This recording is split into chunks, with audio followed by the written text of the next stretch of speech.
What's up, everybody, and welcome back to Test Your Might, the weekly video game debate show.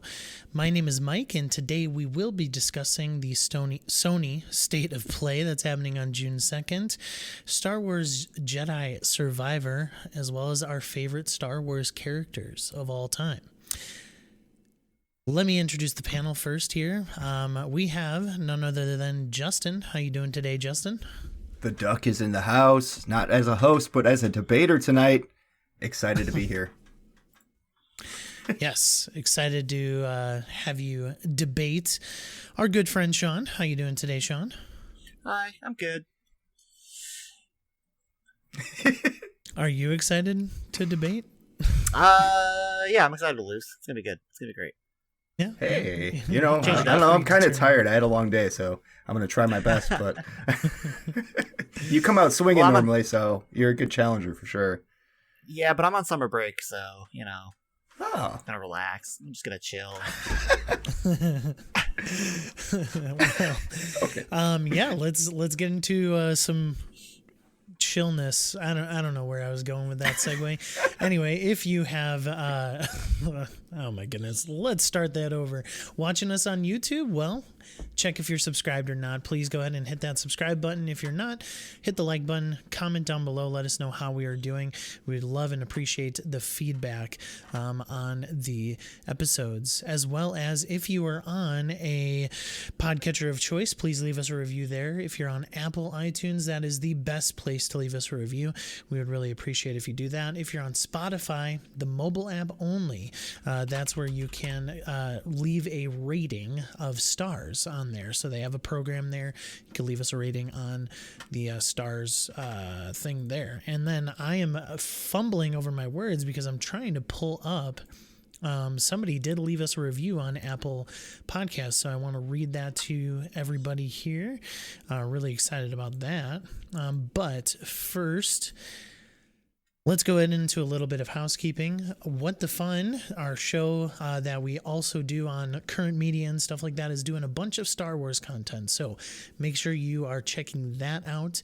Me, Justin, and Joe recently did a three-part mini-series called Obi Wan Star Wars that covers The Phantom Menace, covers Attack of the Clones, as well as Revenge of the Sith from Obi-Wan's perspective. And then we are going to be reviewing each and every episode of the Obi-Wan Kenobi Disney Plus series, so stay tuned for all of that, as well as obviously we'll have our Test Your Mights sprinkled in there. Thank you for the support lately. It's been amazing just seeing all you guys interacting with the show, listening, commenting on the YouTube stuff. We really appreciate it. So yeah, let's go ahead and read our one review that we had recently here. I've got it up if you'd like me to take over and do it. Yeah, go ahead. So we got a review on Apple Podcasts. Let us know, Justin. Yeah, so this is from a gentleman or woman named Nito, Nito number 1. And it said, wonderful podcast. What the Fun / Test Your Might is an absolutely wonderful video game and video games adjacent podcast and has easily found its place in my regular podcast rotation. Great discourse between the hosts that never get dull, and the hosts are always extremely likable and fun to listen to. So definitely appreciate that from Nito out there. For sure. Thank you guys so much for just, again, your interactions. And Nito, thanks for the review and the 5 stars. Really, thank you so much. That certainly helps us out on Apple Podcasts. So, again, if you're listening to us, would really appreciate that. And finally, if you are on Twitter, go ahead and follow the What the Fun Podcasting Network at What the Fun Pod. We are on there just trying to, we basically just let you know when a new episode is out. So just follow on there so you're always ready for new content. All right, guys, I thought it'd be fun to start to bring back the question of the day series, and we're going to do just a bland get to know us series. So the panel here is just we're going to answer random questions, not necessarily video game related questions, just questions in general, just so that you listeners can get to know us a little bit more. So we got a good group here to answer this question. Our first one of this series is going to be favorite board game of all time. And so, Sean, I'm going to start with you. What is your favorite board game of all time? My favorite board game is Resistance Avalon. It's like a social deduction game. It's Resistance is the base game where it's just like, hey, you have a crew of 5 to 10 people. Some of them are traitors. You got to figure out who it is based on like who votes yes or no on a mission and who like accepts the party that's about to go on the mission. Blah blah blah. Avalon's like a King Arthur themed like remake of that adds like a component that's pretty cool where like you can have a Merlin person on the Resistance side, which knows who the two or more traitors are the whole time. But there's also like some on the traitor side where at the end of the game, even if the traitors get caught, if they can identify who Merlin was, they win. And I love social deduction games. I love to have a safe space, mostly consequence-free space to lie to my friends because it is a skill I unfortunately have. A very good one, might I add. Yeah, I know. Despite everyone always knowing not to trust me, I still get it. And I like to not do that in real life because that's a bad thing to do. But so I like to do it in games. Listeners, he is not wrong. I have played board games, and I've played specifically Resistance and some of those games with him, and it's hard. It's very hard to beat him in those social deduction games. So, Justin, favorite board game of all time? So this was really hard for me. As you know, I have a lot of board games, and I've played a lot of board games over my days in this world. A lot came to mind: Betrayal, House on Haunted Hill, Catan, Monopoly is one of my all-time favorites. But this game, I feel like, struck a chord with me, and I got it at a Goodwill, which is a resale store for the kiddos out there. I don't even know if they're still around, but Goodwill. Are there even kiddos? First of all, yes, Goodwills are still around. All right. Well, I'm glad because they have a great video game or board game selection. Listening to us? Yes. So this game is called. Kiddos out there. This game is called Atmosphere, or also known as Nightmare. And this is an old school game. It was made in 91 or 92. And it is going to take you 60 minutes to play, regardless. It is always 60 minutes. And it's not about, like Monopoly where you're fighting other people for property. This is a collaboration game that if one of you win, all of you win, because you are constantly fighting against a VHS tape character named the Gatekeeper. Oh, yep. And you put this VHS, which is an old school format for movies, kids, and in the player. Listening. No, if you don't have a VHS player, the video is also on YouTube. You can find it on there. This is the worst acting you could possibly imagine. And the Gatekeeper is this character that has a counter next to him that just counts down from 60. And you have to go around collecting keys, and you play as old school killers. There's Elizabeth Bathory in there. There's a whole bunch of old school characters. And you work together to win the game before the timer exhumes. And then if you don't, the Gatekeeper wins. And it's a terrible acting, but it's surprisingly fun to work as a team and try to get to the end before you all lose. So it's pretty cool. It's an interesting game, VHS game, old school. It's a good game. Nice. Kiddos out there, make sure you write that down. Find a VHS player at the Goodwill. non-existent Goodwills that you have all around you. So good luck. Oh, you're funny, Justin. Anyway, I go in waves of what my favorite board game is because honestly, I don't get board games to the table often as of recently. Obviously, we went through a 2-year pandemic where we were staying socially distant, but the times that I have gotten to the table recently to play a game, my favorite has been Wingspan. Wingspan is it's a game based on birds and like their ability to lay eggs, and each of the birds also has it's weird. Each of the birds also has like an action that they could do on the card, and a lot of the birds play off each other, and basically you're trying to do these things to get the most victory points for the end of the game. And you're just kind of like trying to build your onslaught of birds. You're kind of like a bird keeper, and you're not like fighting against one another, but you are stopping people from getting a certain amount of victory points by completing tasks and stuff like that.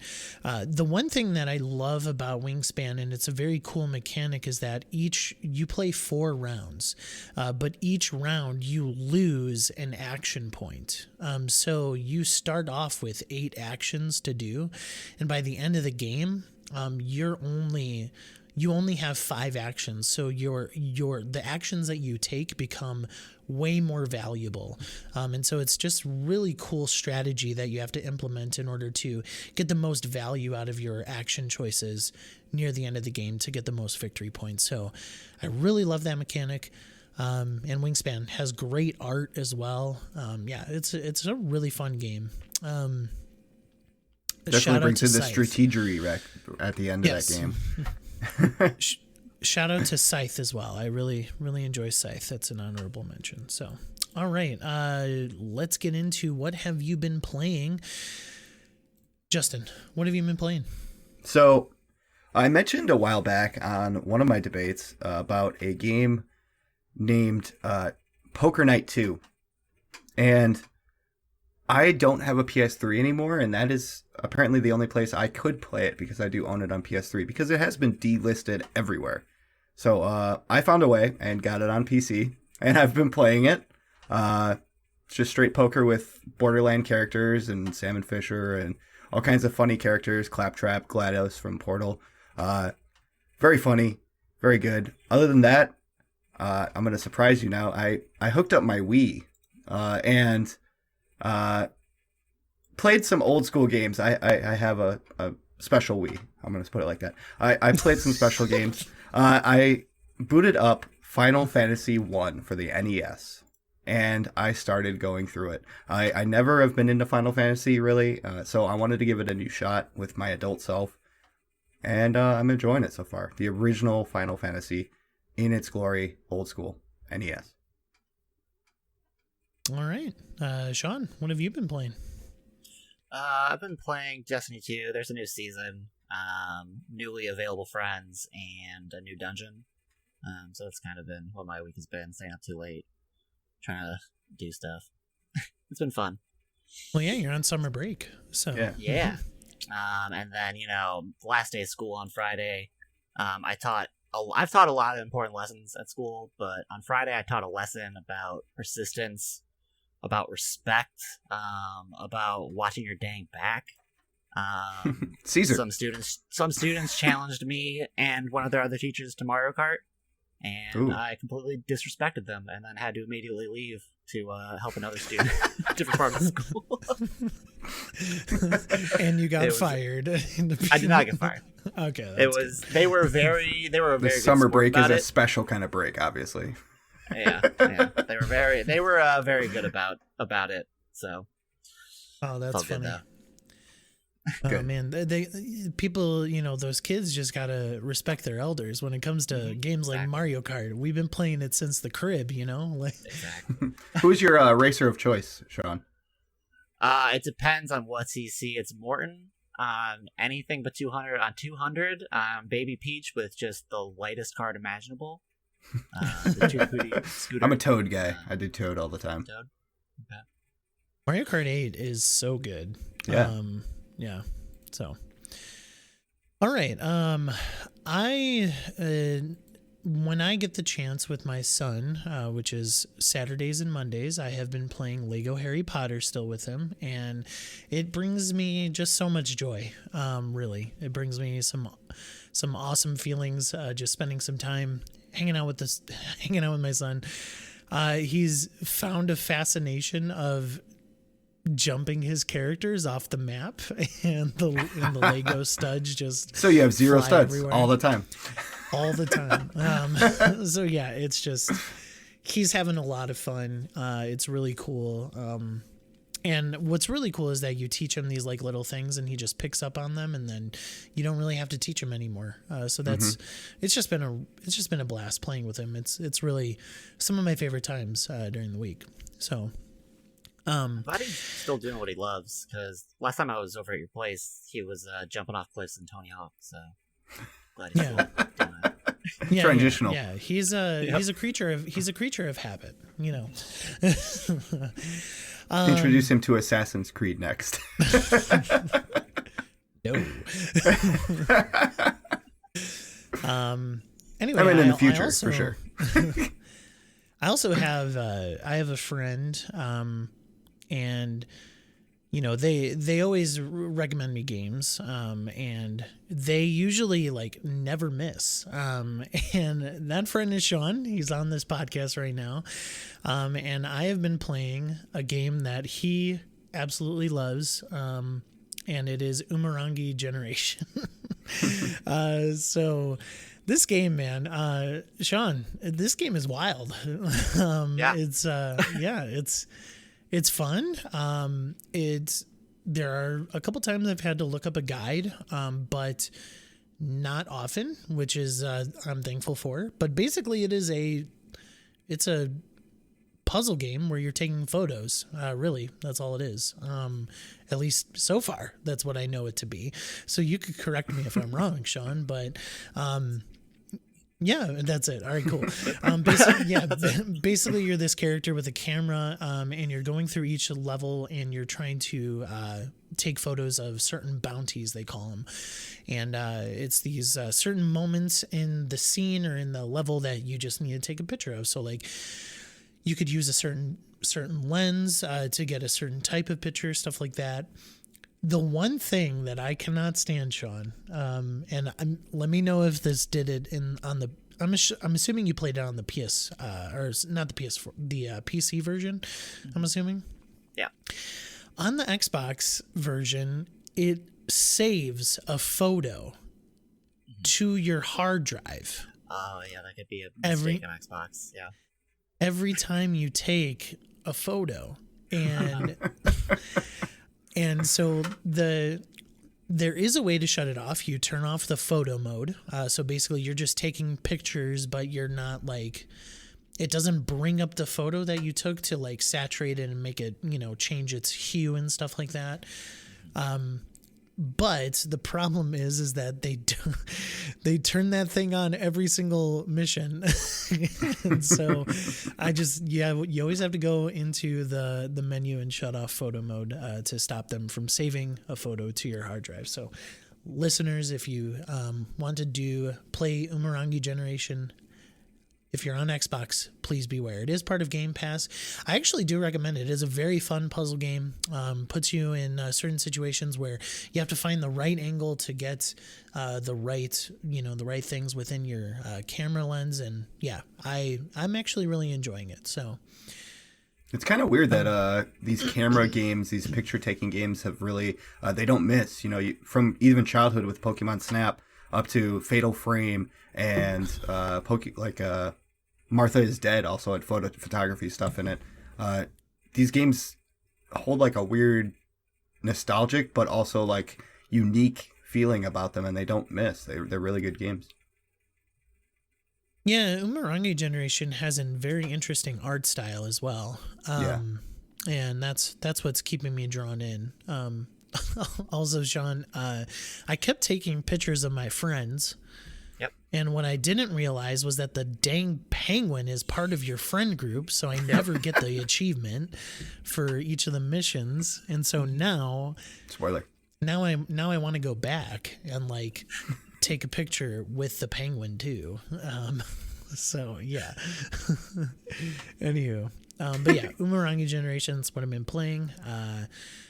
I've been watching a lot of Star Wars recently, so haven't had a lot of other gaming experiences. So let's get into the news. All right, Sony State of Play is actually happening June 2nd. So again, I don't think this is like a huge showcase or anything like that. I think it's going to be like a 20-30 minute kind of presentation, kind of like a Nintendo Direct style thing that they've been doing with the State of Play. So I ask you guys, what are you most looking forward to? We don't have a PlayStation 5. We have a PlayStation 4, but certainly there are some things to. We all three of us are in the next generation on the Xbox side, but I'm assuming that there's going to be some things here at the State of Play that will come to Xbox. But I mean, maybe let's talk about the Sony side first. Like, what things are you excited for PlayStation specifically? Sean, start with you. Oh boy, I don't know anything that's happening to Sony. Wait, nope, I know one thing. It's way too early. But I think it was a couple weeks ago. There was news about I think it was IGN even that had a headline. The next FromSoft game is going to be based on your favorite anime. And obviously I want to know whatever they're doing next, especially if it's based on Chihaya Furu, my favorite anime. Well, I mean, that might not necessarily be Sony stuff, but you never know. Still, my Look, I had to favorite get a anime would be PS5/4 to do Bloodborne and Demon Souls, so it's Sony adjacent to me. Have you played those Yeah, recently? Oh, okay, cool. yeah. Awesome. Within the past 4 months. Yeah. Well, because your housemate has a PS5, right? Yes. Yeah. Yeah. Okay. All right. He's one of the lucky few. Anyway, PS5s are as common as Goodwills now. Justin, what's coming at this State of Play that you're excited for? Well, kiddos, back in the day, there was a game called Silent Hill, and there was a rumor that popped up and got deleted about Silent Hill 2 being remade. But if we're out of rumor mill, I am excited because God of War Ragnarok, hopefully we'll get some gameplay gameplay footage. And I've bought systems for God of War before. So I bought the 3 for God of War. So I will buy a PlayStation 3 for God of War 3. Exactly. Yeah, I bought it for Ascension and I got the red PS3. But if God of War Ragnarok is anything like the newest in the entry or in the series, I will buy a PS5 for it. So yeah, God of War Ragnarok. I want to see how this child, boy, is going to grow up and look, and how it's going to tie into the story. Because, like I said, the remake and the reboot, phenomenal game. If you haven't played it, go get it. I believe it's on PC now as well. It is. Try it out. It's great. Steam Deck approved. Yeah. Yeah. Justin, do you think God of War Ragnarok would get its own State of Play though? When this is just kind of like a generalized one? You don't think so? I think this 30 minutes, they might do like a Sony exclusive afterwards, but I think that if they don't hard hit the #1 game that's coming out this year, at least with some trailer or gameplay footage, they're missing a point that they should definitely hit on this State of Play. With Xbox delaying stuff, Sony has that date in pen. If they don't hit hard on their big #1, exclusive, then they're going to be missing the mark a little bit, I think. Yeah. So I think my biggest thing that I'm interested in is the KOTOR remake. I really, really hope that they maybe show some, maybe another cinematic trailer will be just fine. Actually, that will be just fine for me. I know that the KOTOR remake is not exclusive to PlayStation, so it is timed exclusive, so it will be on there for a little while by itself, but it still gives me something to look forward to, right? Like I totally get and I totally understand the point of exclusives, so I'm not gonna be like some Xbox fans like, oh, give me the stuff, it's just not who I am anymore. But it's just something to look forward to. KOTOR, the original, is very hard to go back to. And so I'm really, really wondering what they are going to do with the remake here. So I'm also looking forward to just more Insomniac stuff. I think Insomniac is one of the best developers out right now, and so maybe they'll show a little bit more Spider-Man 2, maybe just a hint at Wolverine again, who knows. But again, that might be for maybe a bigger showcase that they do in the September timeframe or something. The other thing that I wanted to, get your guys' input on was I saw some information over the interwebs that Sony is looking to basically get rid of the PS4 by 2024. So, you see God of War Ragnarok being developed for PS5 and PS4. Mm-hmm. Sean, like when do you think they're going to make that full-fledged transition into PS5 only? They made a pretty hard cutoff on PS3 and stuff recently. So like they've shown that they like to get rid of stuff, and so I believe them that they'll do it, but everything gets delayed, so I will give them 2025 or 26. Okay, so you're thinking that cross develop for some games. I know that Spider-Man and Wolverine are PS5 specifically. They did already say that, but you're thinking that some titles will still come over to the PS4.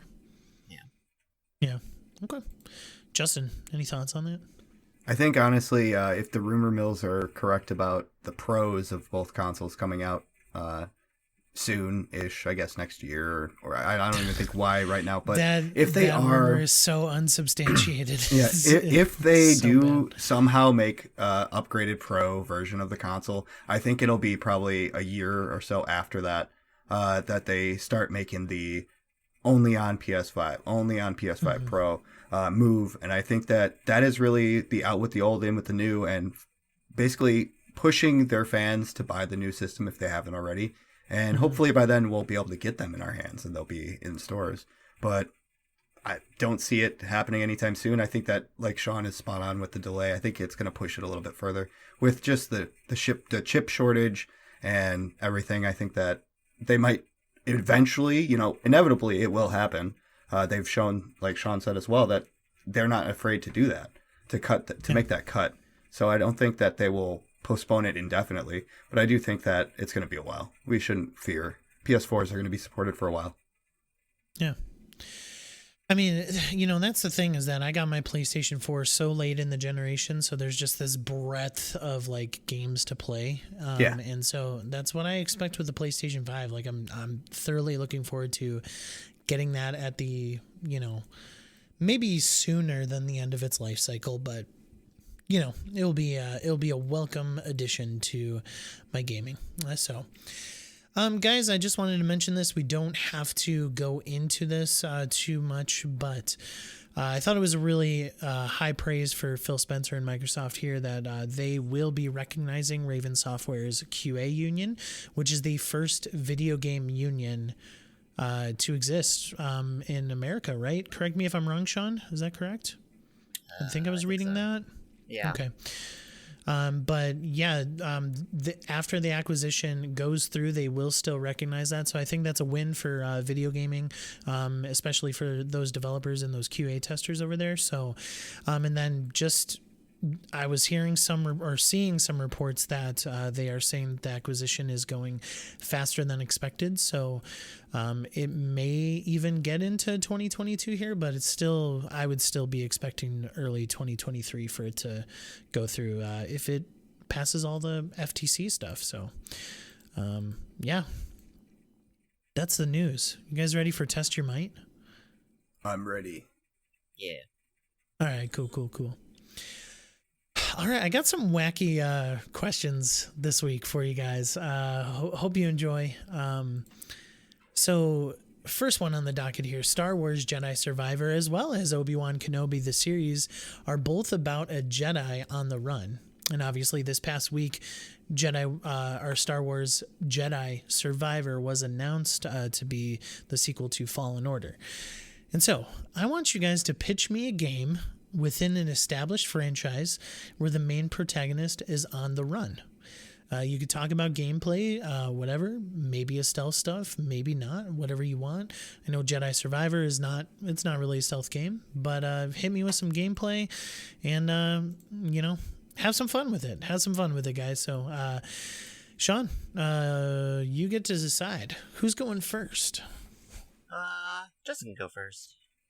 Okay. All right. Justin, your main protagonist is on the run. Pitch me your game. So, this is something that I know we've spoke about in the past, and I'm not trying to do this just to hit a string in your heart, but it needs to happen. This needs to happen. I'm tired of waiting. I want a Halloween game. Okay, Larry, like Strode, needs to run from Mike Myers through this game, hide through the houses. It can go through the first two films, the good ones, John Carpenter's films. Have her go through the all the different scenes as a teen, running from Michael Myers, third-person action adventure, hiding in closets, whatever you need to do. Get Michael Myers to creep along, chasing Laurie around. Laurie around. Strode needs to be in a game. Michael Myers needs his own definitive game. You said franchise. I'm going straight to Halloween. I don't care. Okay. This needs to happen. Stealth involved. Whatever you need. Think about it. Have her running away from Michael Myers, dodging his attacks. Come on. Why hasn't it happened already? All right. I'm done ranting. Listeners, that was a VeggieTales reference. Larry! That's Impractical Jokers. It's Joe. He screams Larry when he runs around. I thought it was the tomato. Well, that's also, yes. Larry. Yes. The cucumber. That's also Bob the tomato. All right. Sean, he's going with a Halloween game. You're Larry Strode. Running away from Michael Myers. Well, you got it nowadays, All right, Sean, go ahead. I am so excited because before I even knew it was going to be you judging, I picked this. It's going to be a Child's Play game, obviously. Ooh. This is absolutely epic. Yeah. See, the thing is, Chucky's everywhere now, and has helpers that aren't just him everywhere. He's got a whole family involved in his situation, their situation. I don't really know what to do with Chucky anymore. But yeah, I'm imagining kind of like a Tales from the Borderlands type of situation, with hitting that kind of tone, even because like where Child's Play has become, like, you do have your horror elements, which like you can still get in those kind of things, but kind of maxing up the camp value and just being on the run as wide as you need to be. Like, doesn't have a lot of like horror movies are stuck like in the town or like in a house, but you could like go cross state, cross country if you wanted to on this baby. He's everywhere. Okay, listeners, I promise there's not any notes in our outline that says they had to use horror franchises at all. This is Christmas morning for me, but or Halloween morning. Anyway, Justin, rebuttal. So, I like these ideas. One, I'd like both of these games to happen. The problem with Sean's is he said Tales from Borderlands. I like that. But that's kind of taking that whole run out of it, because you're kind of making decisions and moving along a story that's driven narratively, yes, but not as crucial to your survival. And I want the horror genre, like Chucky coming after you, make it horror. Like make this doll come after you, play with me, run around, whatever. With Mike Myers, you have that threat, that imminent danger of him chasing Larry or Laurie around, and you've got him like creeping in the bushes and coming out where you least expect him, because he is everywhere. Just look, he walked across to California during that third film. Don't talk about the third film, but he walked across to California for the fourth film. Like, he could be anywhere, and he's constantly, pursuing her. And I feel like just like if you're going through houses and you're trying to dodge him and you finally lose him, and then you just hear with Atmos the theme start fading in, your heart starts racing. Your heart starts freaking out because you hear the, dun dun dun dun dun dun dun dun dun dun dun dun dun come in, and you're fading in there. I don't want to get a copyright, so that's where I'm stopping. But like you're getting it, and you're getting that heart rate rush in that horror game that needs to be in horror games. And that third person action view is going to give you the view that you need to see him in the distance. You're going to be able to see him, behind that building coming at you. You're going to be able to turn the camera reverse and see her running towards the camera and him chasing behind, walking, of course, but still that terrifying aspect. And then the whole, the scene in the medical center would be terrifying because you don't know which room he's in, and you're just, the more you get hurt, you're making trails. He's going to find you quicker. It's going to be off. It needs to happen. I'm done. Sean, rebuttal. All right, just real quickly. Reader beware, you choose the scare. Like, choose your own adventure books have been horror for a long time, and they've been good. So just the fact that you're making choices doesn't cut away the horror aspect, or even the fact that you are running away from something. Like, and plus, if you're just on the run, whenever I think on the run, you are moving away from a location, not necessarily like you can be running away in the one static location. But when I think a story where you're on the run, and almost guaranteed this is what the new Star Wars game is going to be more road trippy, escaping a long-term threat. Which Chucky fits in nicely with that again because he's very persistent, and not that Michael Myers isn't, but also he can be one of those threats that follow you from state to state because he's done it with Andy, with Kyle, etc. With I'm forgetting her name, with the lady that he possesses eventually. Yeah. Like I said, I agree completely that's still there. That rush is still there. I just feel like even with Mike Myers, if you want to do it chapter based, you can. You can take the first film and then either accomplish getting away or stop him somehow and think he's done, and then it could cut to the next scene and she's a little bit older. You can cut to California, she's a little bit older. You have those scenes in different chapters of this game that he's chasing you across different environments throughout the different movies, the classic movies. But Chucky is more, I don't think sure, the imminent danger is there, like you said, but I don't think it's the same. I don't think it's the same kind of heart racing moments, even with those choose your own endings.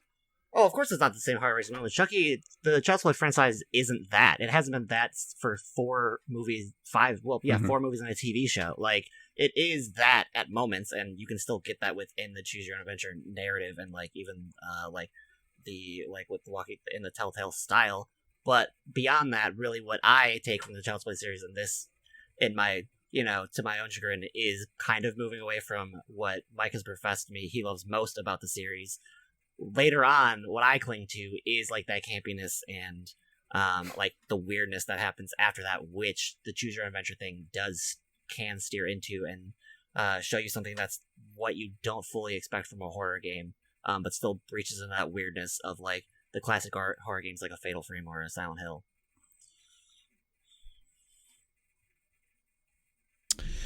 Is there any multiplayer elements to your game? Because mine might have one. Getting a call, and I think drop-in Michael gameplay is an option. So someone can play as Michael chasing, stalking in my game. I mean, yeah, you could absolutely have like a there's usually groups in these situations. You can have a group of survivors that are having to decide what to do. Obviously, there's going to be some kind of like Twitch integration on how to highlight picking choices or getting in the way, like picking maybe where Chucky's going to pop up this time, that sort of situation. Okay. I like both of these ideas, Mike. Good luck. I do. Great. I'm calling it. So,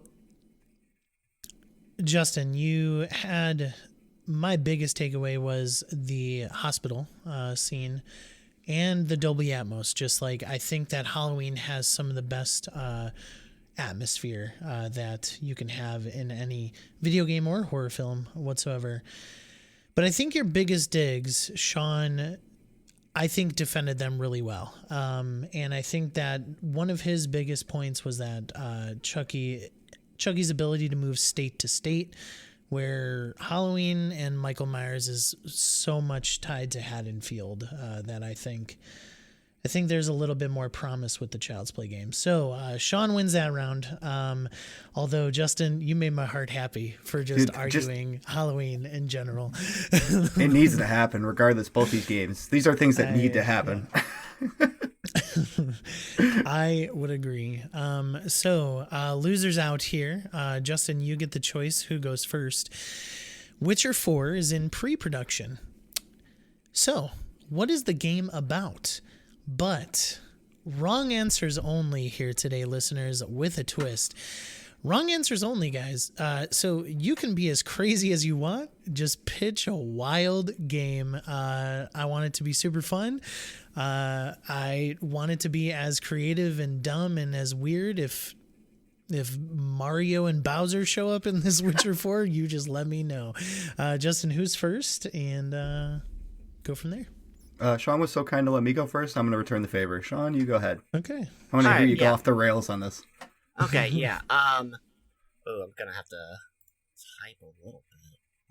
No one's going to see it, but all right. So I think that any game that has, or any movie, any kind of media property that has a number in the title and doesn't put it directly into the title is cowardice. So the game I'm pitching is Witcher, WTCH4. And that is, of course, pronounced with a Boston accent, Witcher with a Boston accent.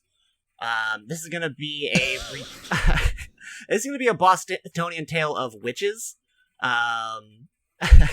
with kind of a Bard's Tale, like a Bard's Tale take of things, where it's kind of covering the same like genre of thing that's going on over there, but you're gonna have like an Affleck doing the VO and just being like a body dude telling the tale of the witches. I don't know who the ladies are in the Witcher series, but let's put them front and center. They're gonna be getting up to some wild things, reskinned as classic New England witches mixed with their European ancestry, getting to some good old times.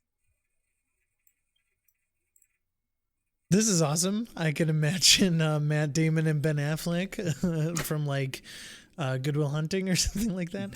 How you like them apples? Go ahead, Justin. Well, I also have the number 4 in my title because my team is not cowardice. It's not spoken in a New England Boston accent. It's just normal accent. But it is Witcher 4, Monsters to the Core, because I like rhyming. And this is going to be a new take on Witcher. Obviously, it is a twist to the max. Let's make Witcher a battle royale. And instead of having Witchers, we're going to be playing as the monsters. So Witcher 3 had about 80 monsters. This one's going to have over 100. 80 players select from a certain class of animal, or creature in this case. You can have aquatic, you can have flying, you can have land. And you basically get thrown into the open world with 80 people, and you earn XP and skill tree elements to beef yourself back up by either destroying villages, killing other monsters, or just doing little nuances against the destruction elements of the game. So you're going to be working by yourself, fighting against other monsters across an open world. And every BR has a ring or a fire or some kind of element that moves in across the landscape that kind of pins you against each other. So this one is not going to be any different. It's going to have a bunch of villagers and witchers hunting in this open world outside of the fight. And they're going to slowly start pinning you against each other. So you're going to always have that element of danger behind you as you move closer and beef up your character to fight which monster is best at the end. Sean, rebuttal. All right. So, so Witcher as a series is a lot about preparation, and we're gonna throw all that out and go with one of my favorite tabletop RPG strategies for preparation, quote unquote. Siri Yennefer, whoever currently is being spotlighted by our wonderful narrator, is going to be kind of just in Ben the thick Affleck, of it every by the time. way. Okay, yep. It's going to be just in the thick of it every time we cut to them, and instead of prepping ahead of time, what's going to happen is every time you might fail a mission, you get basically a multiple choice solution with just ridiculous ideas on how you definitely prepared for this. You reach in your pocket and you grab, oh yes, I knew that this werewolf was going to jump right here, so I prepared this specific witch's root to in this pile of meat between us, or I brought this saw to and cut this hole before I came in here, and it's gonna plop right there instead and through the floor instead of getting to me. taking the preparation and really taking a more comedic bent and saying, hey, look, all this like prepping ahead of time, it's a lot. Like, it can be fun, but it's a lot of work ahead of time. Let's just do it and assume that you've been the expert you've been all along, and just you've handled this. It's fine. You're good. It's fine. Okay, Justin. So Sean's right. You know, throwing out concepts is a key part, and this game is no different. Witcher 4, Monsters to the Core, is all about throwing out those concepts. You've got skill trees, and not only 5 skill trees like normal games, you've got over 100 skill trees for each creature. So you're going to be beefing up your specific creature as you level up, and you're working to fight that final monster. And, you know, every game that has BR elements also has healing, and that's going to be a question. I'm sure Sean was thinking, how do you heal your character if you don't have potions or anything that could heal? So, killing other animals, other creatures, destroying villages, doing missions to corrupt this world or kill certain creatures is going to earn you health regeneration. That's going to happen throughout the game. So that way, you aren't third-partied, because that's a big part. You might be fourth and fifth partied, but that third party is not going to be able to stop you, because you will have that health back. And not only that, you've got these Witchers that are AI-spawned characters, because you're not playing as the Witchers, because we threw that element out already. These Witchers are going to be extra bonus XP and leveling if you to kill these people that spawn in. AI-controlled, of course. Sean, rebuttal. I'm not even hitting his stuff. I'm just preaching my game. No, this is great. This is ideal. Please don't attack my game. Go for it. No. Trying to think. I wish I knew anything about Yennefer. She looks sick.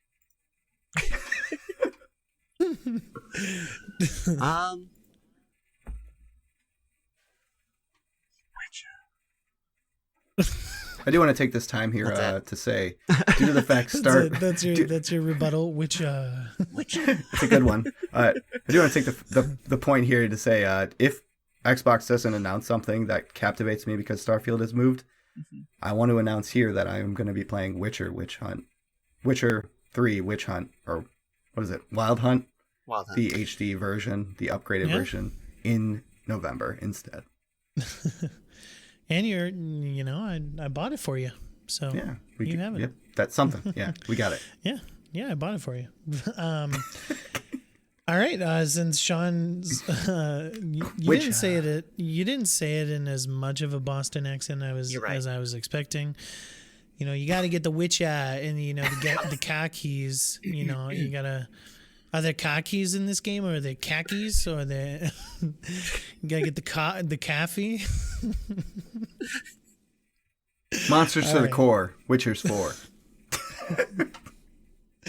Oh, that's man. technically not. That 4 is not really, and they're like, what I'm looking for is like a step up to the streets. You know, which are saying the number in there isn't like actually incorporating. It's like, oh yeah, this is the 4th game. You know, it's not in there. But I'm rhyming, so it makes sense. I gotta make sure to tell Joe when he's editing to like put the title of your guys' games in the video so that people can see.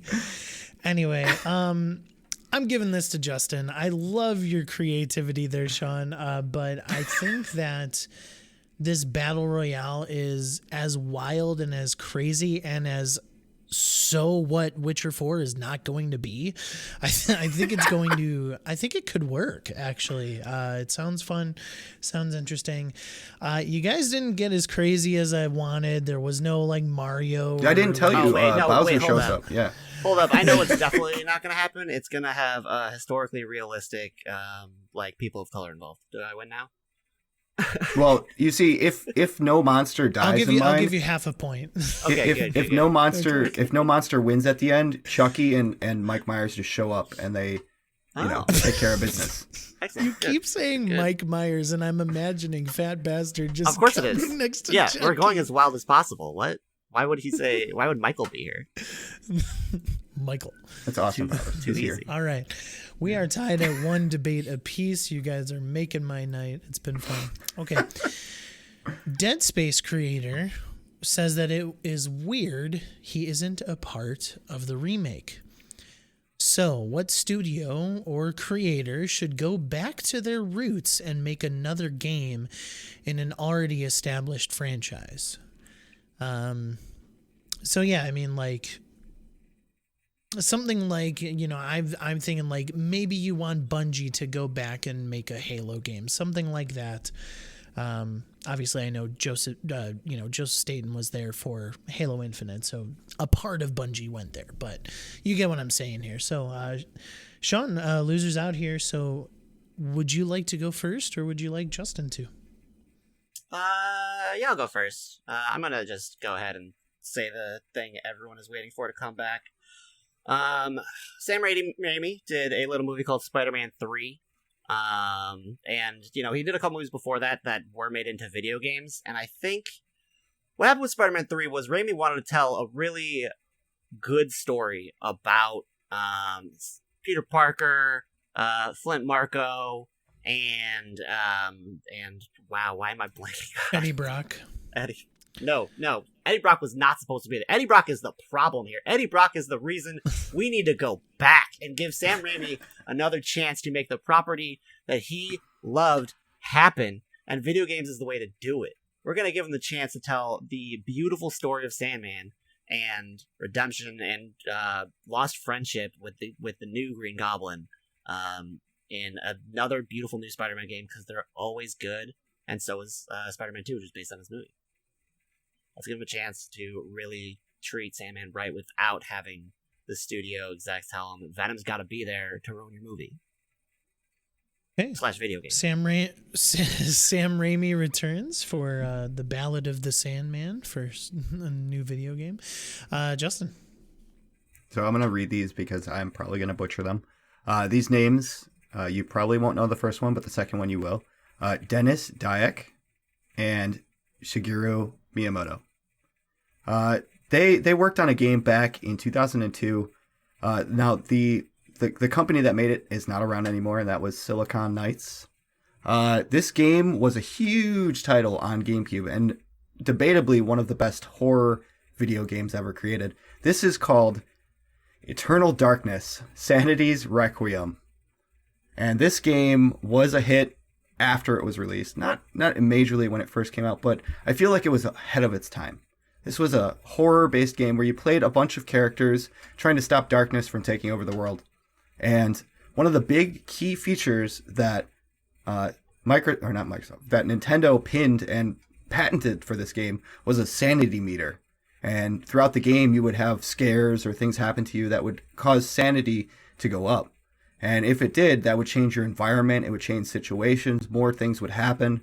And I feel like there was a lot of different elements that led to this game that were just ahead of its time. So if I feel like these two guys, the creators, came back, even with a new team name, just to make a new reboot of this game, it would sell like hotcakes. Because it was just such a great story, a great environment. The situational elements of the game just enticed you and grabbed you and kept you. If you ever played it on the GameCube, you know what I'm talking about. Everyone's wanted an Eternal Darkness remake for a while.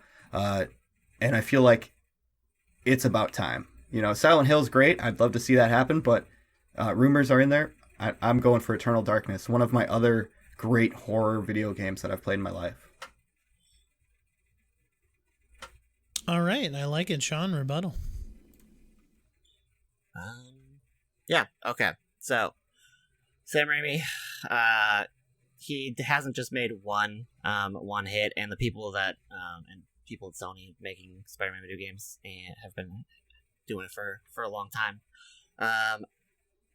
What my pitch relies on a 3-minute clip where in Spider-Man 3, which could be rendered even more beautifully now, but it's an all CGI clip of Flint Marko. He's been sand-benderfied and is effectively dead, but there is this clip that's just lovingly rendered where it's just very slowly, you zoom in on what appear to be just like what could be boulders, and you zoom out slowly with just this like beautiful music happening, and you quickly see that it is like sand just moving on its own and slowly building into what could be a humanoid shape. Like it's kind of got arms because our brains do this for us, and Raimi and a bunch of other wonderful talents know this. It's kind of just like a kind of arms and like a weird carved out what could be a head, so we see it as a person happening. It reaches out and immediately falls apart. Takes a little bit more time. Sand is moving. Slowly, it becomes another humanoid shape, but this time, it's holding together. It's kind of it's just so remarkable that this is still happening, and it reaches over to what is probably the only real object in the scene, is this locket that connects him to his past life and his daughter, I believe. And he reaches out to it and can't grab it because he's sand, and he literally couldn't even hold his body together before. He's not even Flint yet. But he goes and he grabs the locket eventually takes it back, and that is when he finally starts forming into like a real person and starts getting his stuff. He gets up, finally gets legs, starts like moving, hobbles a little bit, still not quite a person, and then starts moving out of the scene.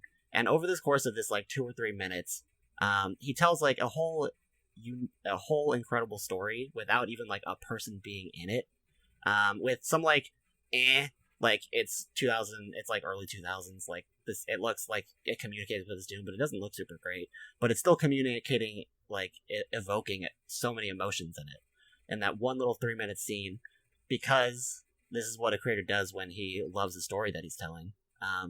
And well, if we give Raimi another chance at this with video games, one, we get all the high-flying Spider-Man action of the games that we're getting now, and two, we're getting a story that has been in the percolator. He can do whatever he wants. I'm pitching Sandman because it seems like he might still have something to do there.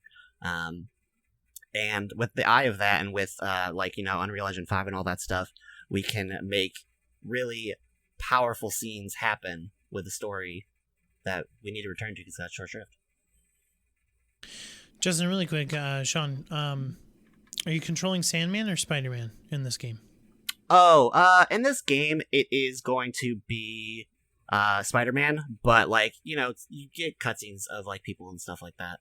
Okay. And you're gonna have to interact and try to be it's going to be a Spider-Man that is trying to convince enemies to be human again. It's going to be a Sandman. I mean, if Raimi wants it, I would suspect he could also do really sweet stuff with Rhino.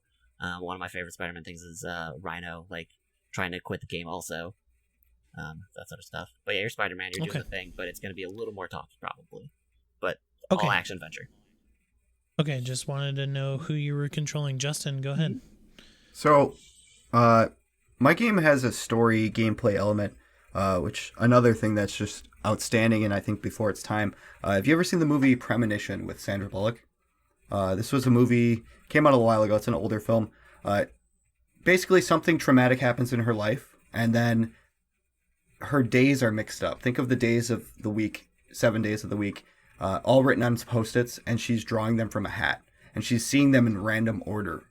That's what this game did to you. So you didn't get the story in one clean chronological cut. You got it in bits and pieces throughout the entire story. So you pieced together this story as you went. And not only that, the locations you visited were specific to time period, which was over 2,000 years in the gameplay, different points, and also character specific. So you could visit the same time with different characters to get different perspectives. So I think this game was overwhelmingly very ambitious for its time period. And I think that with the new age, I think they could do it correctly.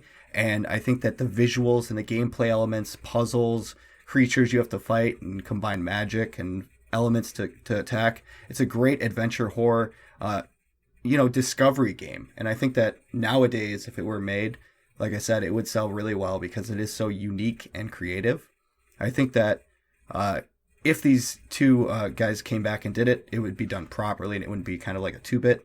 It would be done the correct way, and it would make a lot of fans happy, and it would really concrete a place in society now. Most people, have memories of it, but they're not thinking now, hey, I need to go back and play. If you were to get a new standalone experience that was a remake or a reboot with modern technology, I think that they could expand that even further because of ambitions nowadays. And I feel like it would be overwhelming to the general public that this adventure horror game is so unique and so different from what we've been playing. even from Resident Evil standards, it's way more unique and driving and embracing to you as you play through the story and learn it for the first time. All right. I think I'm going to call it there. I think I've heard enough. Oh, man. I know this Eternal Darkness game. It is very high on a lot of people's GameCubes, top lists and stuff like that. It is near impossible to get cheaper than $100 off eBay right now. It is very, very popular. But Justin, I can't get past his Sandman story. Like, that just blew my mind. The way that was portrayed. So I am going to have to go with Sean on this one. I think that he brought a little bit more of a compelling argument with how Sam Raimi would treat a video game, and also kind of give Sandman his due. True. Yeah, I'm sorry, Justin. I thought it was too good. So, okay.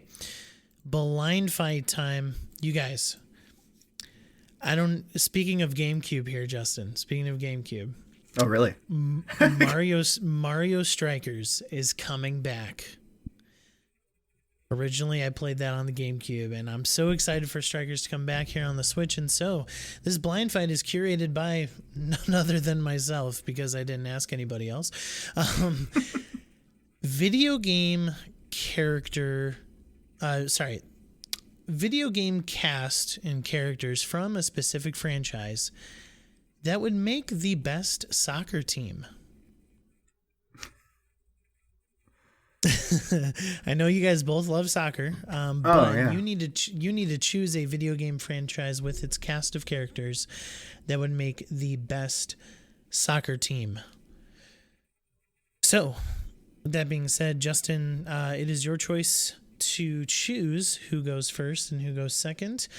I will give you guys a little bit of time to maybe think about this, and just remind our listeners that you could follow What the Fun Pod on Twitter, and just follow all of our updates there, as well as please hit that subscribe button here on the YouTube channel if you're watching us, as well as leave a review on all podcatcher apps of choice that you are using. Thank you guys so much for the support. Justin, did you get your cast of characters? I did. Okay. I feel like I'm going to go first on this one. Sean took that reins for himself last time. I'm going to do it this time. Yeah, I feel you. Let's go. I'm going to go with Halo. I think Halo would make a great team. Yeah, I'll stop there. I'll continue when I get Sean's answer. Okay, Sean, your cast of characters. We're going with the mechs and the mech pilots of Into the Breach. Okay, then I am familiar with both of these franchises, so that is good. Are they in the mechs? Oh, absolutely, yeah.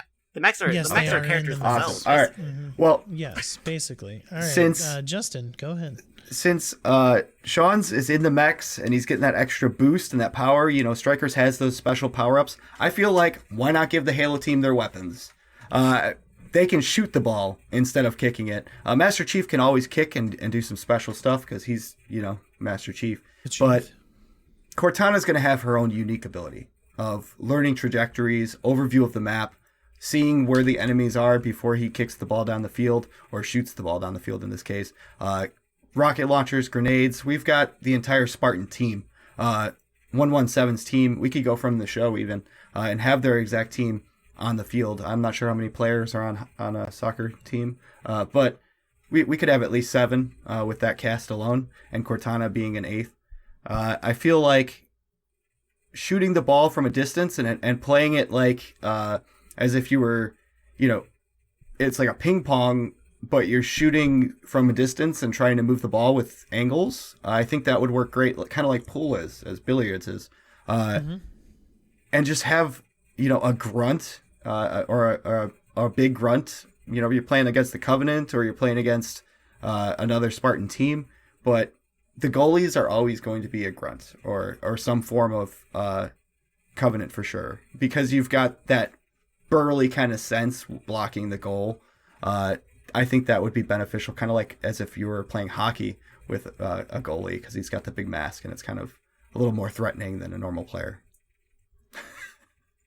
Okay, Sean, Into the Breach mechs. A game that I am terrible at, but I love. So go ahead. All right. So Into the Breach, it's like the world keeps ending because of big old bugs, and you're time traveling back to kind of fix it. It's a roguelike. And what you're doing here with these mechs in the soccer field is, you brought the guns because I brought the guns also. In the Breach, it has pilots that have like their own cool like backstories and bring in like the tension and like what could be the levity in this case with like interpersonal dialogue about like time travel jokes and stuff like that. And what we're gonna be doing is having people in these mechs. In the Breach has a bunch of like different sets of mechs that you get, and then you can also unlock. You've got like the flame behemoths that do a bunch of stuff with fire. You've got frozen titans, which do a bunch of stuff like pushing and freezing, which of course you can do to the ball. There's also the rusting hulks, which do a bunch of like dropping sand clouds to like reduce visibility and like hide what they're doing. Then there's just a bunch of like cool things in this game where it's about like it's also a ton about positioning, and you can like soccer itself is also a ton about positioning more than scoring points. So it's not going to be like there are going to be those mechs that are up in there, like going and like actually physically kicking the ball and stuff. But it is going to be a lot of like shooting also, but maybe not sometimes hitting the ball directly, but also a lot of like AoE, either like doing zone control or like doing a big ol' like blast to reshape the field to get the ball to bounce, or to like blast the ball to get some weird angles going. And Inner Breach did this well already, so I think people that love that series are going to be able to really apply this idea of forward thinking ahead with a bunch of like really cool combinations of mech abilities to go ahead and score a goal and beat their friends. Justin, rebuttal. I'm thinking of my game kind of, if you've ever played Rocket League, I know I have a lot. The course is kind of enclosed, so no matter where the ball goes, it's going to bounce off the wall, the invisible wall, or a physical one. And I feel like I just foresee a gameplay element of like a third-person view while you're playing, but if you go into aim, it's going to go onto the scope. And I see, the ball getting moved towards the net or the goal, and a sniper way back on your team hitting the bottom of the ball, and Master Chief jumping up with a grab shot, spinning and throwing it in the goal really, really hard. I feel like that would be awesome to watch, and it makes a new element, kind of like Mario Strikers does, is where it adds those power-ups, it adds those moves, but you're still playing soccer at the end of the day. It's about the points, it's about positioning, sure, but it is about scoring. And I feel like the element of shooting, but not shooting other players, is huge. You're shooting a ball. If you were to shoot the enemy team, it wouldn't affect them. So you would have those trick shots where people would jump in front of your bullet to stop you from moving the ball. You could have, other teammates shoot the ball to move it so that your sniper misses. You have a lot of elements that change the gameplay just a smidge, but still are fundamentally soccer gameplay rules. Sean, final rebuttal. Yeah, okay. So let's just go through a typical positioning and scoring scenario here. You're playing Blitzkrieg. You've got a big ol' like humanoid mech with some electric whips. You've got a little like driving more traditional tank situation with the hook on it, and you've got this kind of like another humanoid-ish guy that throws a bunch of rocks. So enemy team has the ball or is trying to intercept your ball. First, the third mech with the Blitzkrieg throws a rock. Great. You're like positioning. You're like stopping the enemy from getting to the ball to get it. Maybe you're getting the ball to bounce off to a different way. You get your harpoon mech to go shoot it. You bring it, you reel it in, but you don't get to like hold on to it because that wouldn't be soccer. So you kind of just like fling it back, and the big old Blitzkrieg mech takes it and whips it into the goal from the half court line. Then you win this game. You win the championship.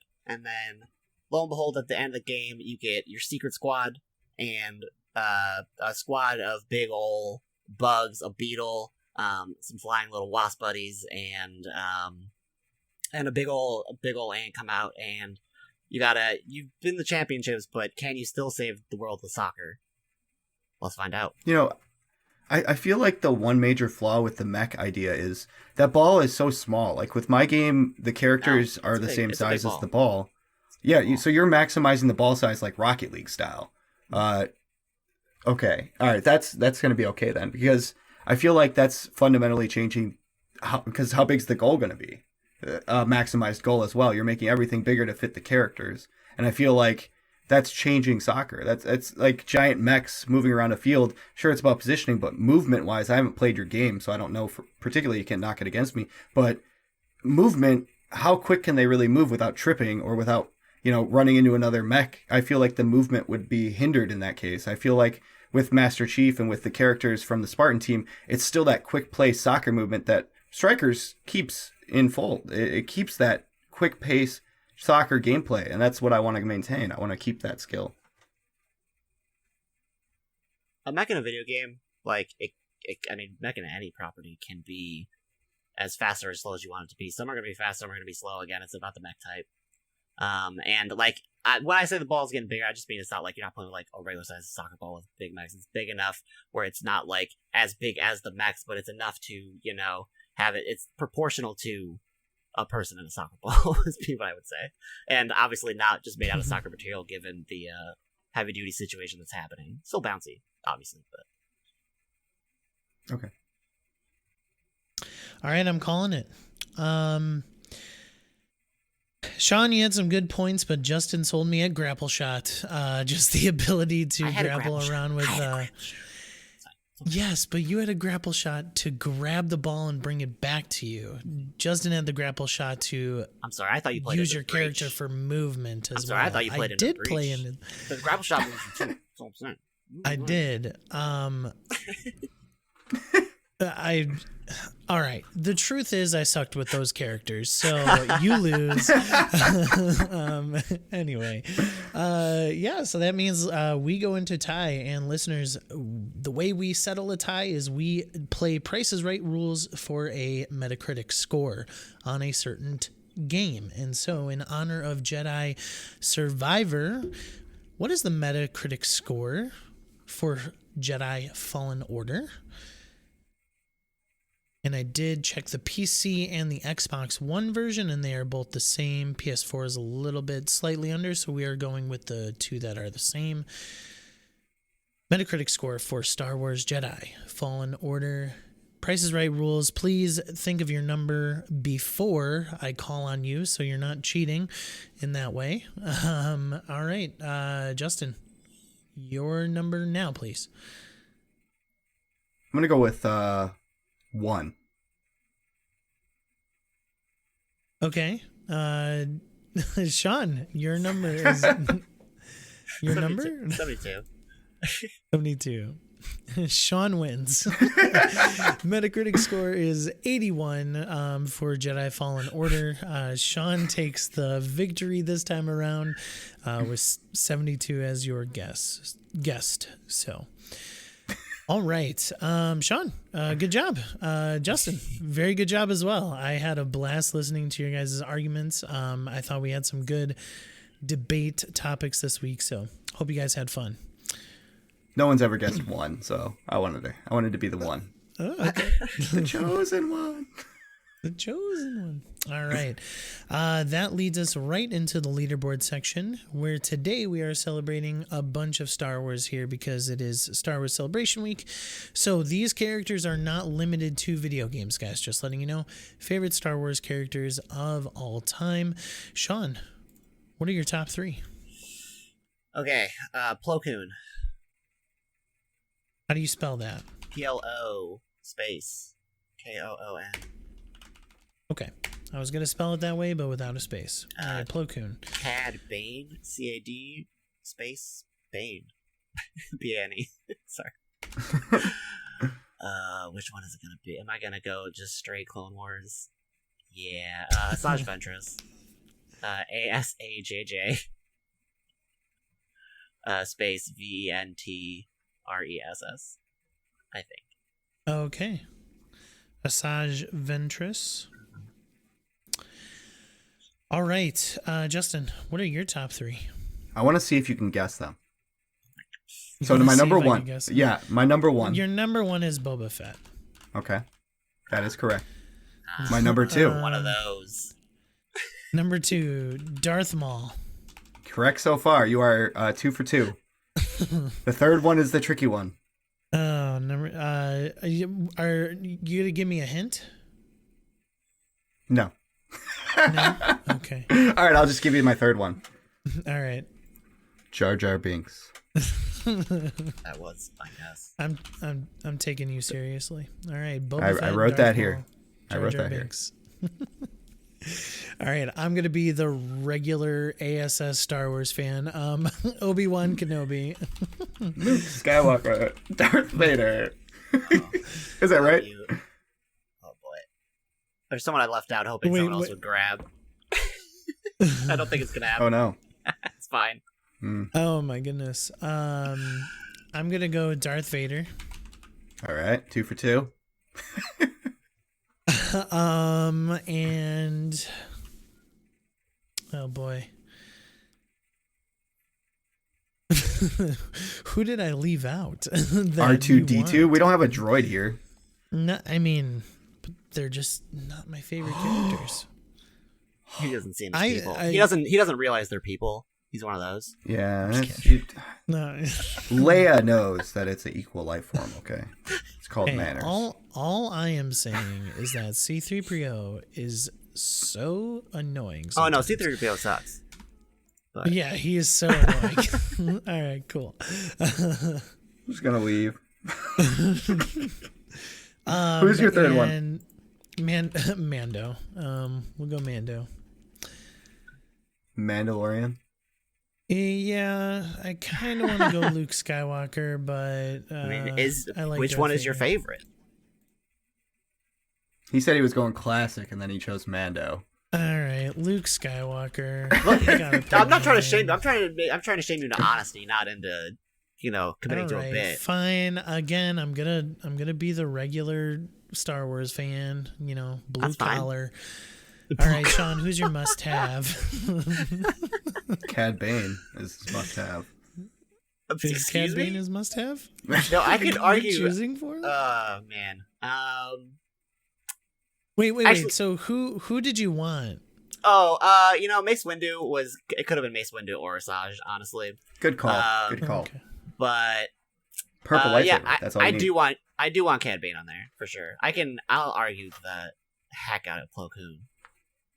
Okay. I don't know who Plo Koon is. He's so- in the prequels. He is? He is. He's also Okay. more importantly, he's in Clone Wars, the show. Okay. Is Plo Koon the green guy with the? No, he's orange with the respirator. And Oh, okay. glasses. I know All which one you're talking about. We just rewatched the prequels, so I know exactly who you're talking about. Okay. My must-have, I think, is going to be Obi Wan. I just love Obi Wan. I also, I'm so happy that Ewan McGregor is playing him again in this new series. Call it recency bias, but Spoilers. I don't care. This is my spoilers. This is my podcast. All right, Justin, who's your must-have? So my Twitter handle is right here, or right here if you're, I don't know if I'm reversed. If you want to be upset about this, but Jar Jar Binks is my must-have. He's not even typing. Yeah, it's Boba Fett. Okay, it's Boba Fett. Okay. I typed. I didn't see any typing. I just thought you were waiting this for Boba Fett love. Where does it come from for you? the original saga. Oh my, he's not even a character. Okay, let's keep going. It's fun. I'm glad you put him on here for free because if you're going off original saga, he's nobody. He gets, unceremonious. Anyway, let's get to it. All right. So then, let's see here. Yeah. Who else do we got? Darth Maul. Jar Jar. Darth Maul deserved. Okay, so no one likes Darth Vader, obviously, should make the list. Is it your favorite as well for Sith? It's like a lot of people's favorite for Sith. Who? Mine? Well, you put it on your No. list. Oh, yeah. I mean, Darth Vader, in my opinion, is the best character in Star Wars. I mean, just his complexity, I mean, I was having a conversation with Cicero. Cicero, comment down below if you remember this conversation. But I do think that the the sequel trilogy just completely invalidates the purpose of Darth Vader. But for me, like I just think Darth Vader as a character from the original trilogy and the prequels, just he is Star Wars. Like he is Star Wars. I don't know. It's just. What about you, Sean? Do you feel like a good Sith? I mean, he is He is like what all the Sith is based around. So, like, yes, obviously, like he's the original inception of it. He's like when that band like puts out its like first or second album, like and then it takes them a while to like do a next one, and maybe it's not as good as because like Lucas came in here with Darth Vader in mind and like made the heck out of it. Let's just say, what's better than one lightsaber and not one that's split in half because it got cut in half? Two lightsabers and horns. Darth Vader doesn't have anything on Darth Maul. Well, if we're talking about Dathomirian people with two lightsabers, Asajj Ventress is way cooler than Darth Maul. Also true. She's she doesn't have the horns, but that's because she doesn't need them. She's just a lady Dathomir. She's in addition to having all the like sick Sith stuff that's happening. She is a witch on top of all that, so she gets two aspects of the cool Force powers. People that like know me, will not be surprised at all about this, but I love me some witches, and the Force witches are sick, and I love different ways to use the Force. So Asajj is out here. She was sold to a mercenary as payment for the mercenary to like cover for these witches who are like all secretive on Dathomir and kind of controlling the planet and like the sister planet or brother planet, whatever it is, that has all like the dudes, the Darth Maul alikes. And she gets a lot of that. She gets saved by a Jedi who starts training her in secret. He ends up dying, and then she gets taken away and then found by Dooku to be raised as his apprentice. And then eventually, like, she learns how to be cool with that, and like throughout the process of the Clone Wars, she fights with like Obi Wan and Ahsoka and Anakin a bunch. And then eventually, because Rule 2 stuff, like she gets betrayed by Dooku, and like all the witches kind of get owned by Dooku, trying to not in turn get killed by Sidious. She's a sweet. She's got a really acerbic personality. She does a bunch of cool acrobatics that Darth Maul wishes he could do, and she never gets cut in half. We're putting Vader on the list. Gonna put Vader on the list. I'm not gonna take the list and not put Vader on the list. We're putting Vader on the list. I'm making a decision. Mike agrees. Vader deserves to be on that list. Is Sean okay with Vader? yeah, Vader's fine. I started that with Vader, but then you asked then you asked about my Sith opinions. And Asajj over Maul is mine. But Vader's Maul's got horns. But all right, so the final spot, Jar Jar Binks. We're all in agreement, right?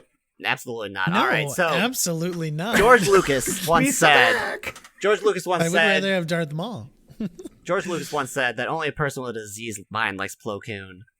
And me and Dave Filoni, the like head of a lot of Star Wars things, including the Clone Wars TV show, we're one of Plo's bros. Plo's bros being one, a fan base, and then also he treats his clone like troops incredibly well. Like they all love him, and not just from like a respect way like Anakin people have. They're just like a cool little like culture that is in the show all the time. Plo Koon himself like just looks sick, and uses. All right, here's the thing. Besides just Plo Koon like he's sick because he has a respiratory. No, he looks BA. But also on top of that, so how would you define Force lightning? Is that a good or a bad power? typically. It's typically a bad power. Just recently has it become a control good power. Yeah. So Plo Koon does Electric Judgment, which is, the controlled version of Force Lightning.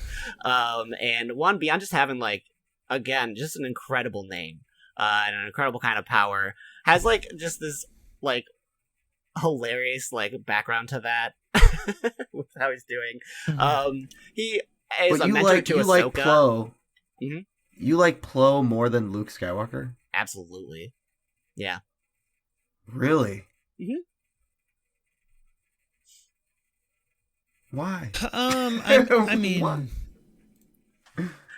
Luke is so. I don't have any context for most of your characters, Sean. So I know. So the reason I like Plo Koon better is he's one in a more interesting time period and thus gets to say some things about the Jedi Order. Two, Luke has an interesting internal thing happening to him, but I just like the personality, and then also again what Jedi, while the Order still exists, say. I just like his personality and how he affects the narrative, and how he kind of, as a mentor, he doesn't directly lead to Ahsoka going Gray Jedi or whatever, but his influence definitely gets her to constantly reevaluate her what she's doing. He's as much a mentor to her as Anakin is, and without the side effect of and getting to I need to show watch her the Clone Wars, man. It's a lot of it's good. I mean, a lot of it, it's a long running TV show, so some of it's pretty bad, but a lot of it's really good. All right, well, we gave you Darth Vader. I think Plo has earned his place. Mm-hmm. Luke is gonna have to sit out. Honorable mention on this one. Plo is. Well, I wasn't fighting for Luke. Yeah, you barely put him on here. I was going to fight him. I'm just kidding. I was going to fight for him. I mean, he's got blue milk. Come on now. Luke Skywalker is awesome. I think we've already stated that you just don't have Star Wars without Darth Vader. I personally prefer Obi Wan over Luke in the sense of that. So, we got our top 5 guys. So Cad Bane, Obi Wan, Boba Fett, Darth Vader, and Plo Koon in no particular order. All of them are awesome Star Wars characters. Honorable mention, Jar Jar Binks. Yes, Jar Jar Binks, the Sith Lord himself. All right.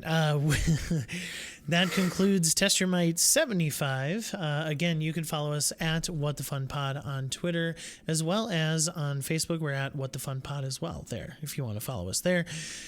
If you would like to leave us a review, we would really appreciate it. Make sure you rate us 5 stars. We love those 5 stars. But also, if you want to rate us something else and just let us know how we're doing, we would love to hear from you. So leave a review. Leave a comment down below. If you're watching us on YouTube, please subscribe. We're on the road to 100 subscribers so that we can get our custom link. If you would like to reach us directly, you can email us at whatthefunpodcast@gmail.com. And you can find Justin on Twitter at rubberduck_2500, or me at stayathomegamer with the O in home being a 0. Sean, I don't think you have a Twitter handle. Don't proceed. That is correct. Okay. All right. Sorry, I'm just assuming things based on past knowledge, prior knowledge. I can assume what I already know, right? All right. Well, this has once again been Test Your Might 75. My name is Mike, and for Justin and Sean, we will see you guys later. Bye. Bye. Bye.